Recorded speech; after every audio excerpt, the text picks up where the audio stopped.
পাবনা কাশীনাথপুরে ওষুধের দোকান ও private diagnostic সেন্টারে বিভিন্ন অনিয়মের অভিযোগে 1,80,000 টাকা অর্থদণ্ড সহ একটি ডায়াগনস্টিক সেন্টার সিলগালা।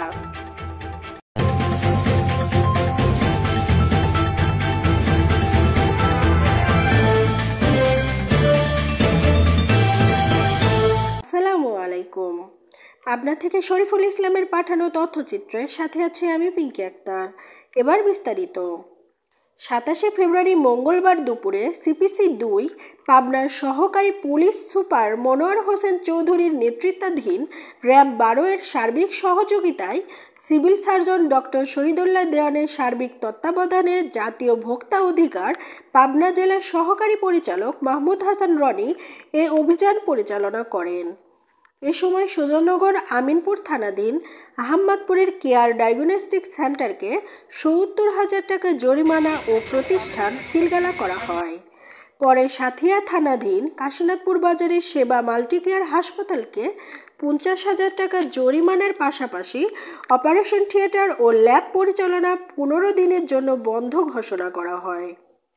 এছাড়াও সততা ডেন্টাল কেয়ারকে প্রয়োজনীয় কাগজপত্রাদি না থাকায় ৫০,০০০ টাকা জরিমানা করা হয়। পরবর্তীতে ফার্মাসিস্ট লাইসেন্স না থাকায় মেসার্স পাইকারি ফার্মেসি অ্যান্ড সার্জিক্যাল ও নামিরা মেডিকেল হলকে ৫,০০০ টাকা করে জরিমানা করা হয়। এ সময় আরও উপস্থিত ছিলেন বেড়া উপজেলা স্বাস্থ্য কর্মকর্তা ডাক্তার ফাতেমা জান্নাত। মাননীয় প্রধানমন্ত্রী শেখ হাসিনার নির্দেশে স্বাস্থ্যসেবা প্রতিটি মানুষের দ্বারগোড়ায় পৌঁছে দিতে অভিযান অব্যাহত থাকবে বলে জানিয়েছেন পাবনার সিভিল সার্জন ডক্টর শহীদুল্লাহ দেওয়ান। আমরা আজ পাবনা জেলার সাথিয়া উপজেলা এবং বেড়া উপজেলার কাশীনাথপুরে আমরা বিভিন্ন ক্লিনিক, ডায়াগনস্টিক সেন্টার সহ ডেন্টাল ক্লিনিক সহ আমরা ওষুধের দোকানে আমরা নিয়মিত অভিযানের অংশ হিসাবে আমরা আজকে অভিযান পরিচালনা করেছি। সেখানে আমরা প্রত্যেকটি ক্লিনিকেই আমরা কেয়ার ক্লিনিক অ্যান্ড ডায়াগনস্টিক সেন্টারে ৭০,০০০ টাকা জরিমানা সহ ওই ক্লিনিকটাকে আমরা সিলগালা করেছি। সেবা ডায়াগনস্টিক সেন্টার এবং ক্লিনিকে আমরা ৫০,০০০ টাকা জরিমানা করেছি।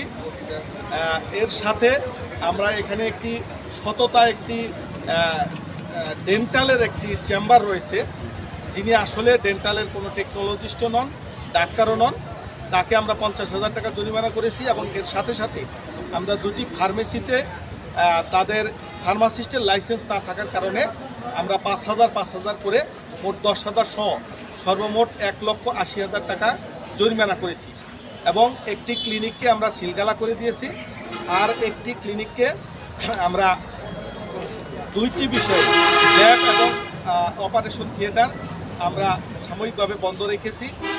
আমরা আশা করছি যে আমরা আমাদের মাননীয় প্রধানমন্ত্রীর নির্দেশনা মতো এবং স্বাস্থ্যমন্ত্রী মহোদয় আমাদেরকে যেভাবে নির্দেশ দিয়েছেন, স্বাস্থ্য অধিদপ্তর এবং স্বাস্থ্যসেবা বিভাগ, স্বাস্থ্য এবং পরিবার কল্যাণ মন্ত্রণালয়ের নির্দেশনা মতো আমরা প্রতিদিন এই অভিযান বিভিন্ন জায়গাগুলোতে পরিচালনা করব। এবং আমরা আশা করছি আমাদের যে আইনশৃঙ্খলা বাহিনী, স্বাস্থ্য বিভাগ, ভোক্তা অধিকার সহ আমাদের প্রিন্ট এবং ইলেকট্রনিক্স মিডিয়া এবং সাধারণ জনগণ সকলের সার্বিক সহায়তায় আমরা আমাদের স্বাস্থ্যসেবাটাকে আমরা স্বাভাবিকভাবে তথা আমরা মানুষের দ্বারগোড়ায় পৌঁছে নেওয়ার জন্য আমরা এই অভিযানটাকে প্রতিদিন পরিচালনা করব। এবং আমরা আশা করি আপনাদের সার্বিক সহায়তায় আমাদের এই কার্যক্রম চলমান থাকবে এবং আমরা মানুষের দ্বারগোড়ায় স্বাস্থ্যসেবাকে পৌঁছে দিতে পারব। ধন্যবাদ।